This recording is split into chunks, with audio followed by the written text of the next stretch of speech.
రాబోయే నెల నుంచి పెన్షన్ పంపిణీలో కొత్త విధానాన్ని తీసుకొస్తూ, పెన్షన్ పంపిణీలో పలు మార్పులు చేస్తూ, అదేవిధంగా వృద్ధులకు, వారి యొక్క కుటుంబానికి మంచి చేసే విధంగా శుభవార్తనైతే అందించింది రాష్ట్ర ప్రభుత్వం. ఈ విధానం అంతా కూడా రాబోయే నెల నుంచి అయితే అమలు చేయబోతున్నట్లు ఉత్తర్వులను కూడా జారీ చేసింది.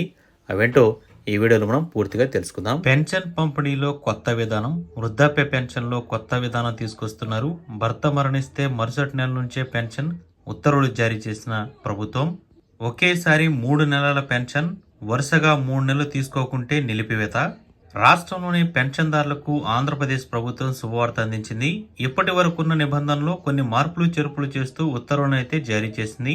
2 నెలల పాటు వరుసగా పెన్షన్ తీసుకోకపోయినా 3 నెలల్లో ఒకేసారి మొత్తం చెల్లించే విధంగా ఉత్తర్వులను ప్రభుత్వం జారీ చేసింది.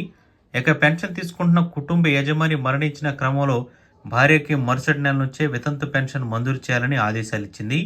ఇదే అంశాన్ని గురువారం మంత్రి కొండపల్లి శ్రీనివాస్ ఒక ప్రకటన విడుదల చేశారు.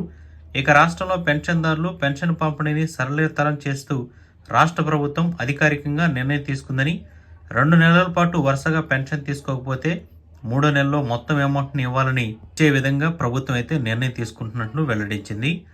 ఇక మొదటి నెలలో పెన్షన్ తీసుకోకపోయినా 2 నెలల్లో 2 నెలల మొత్తాన్ని కూడా కలిపి ఇస్తారని, ఒకవేళ 2 నెలల పాటు వరుసగా తీసుకోకపోతే ఆ 2 నెలల మొత్తాన్ని కలిపి 3 నెలలో 3 నెలల మొత్తం పెన్షన్ని ఒకేసారి అందజేయడం జరుగుతుందని మంత్రి తెలిపారు.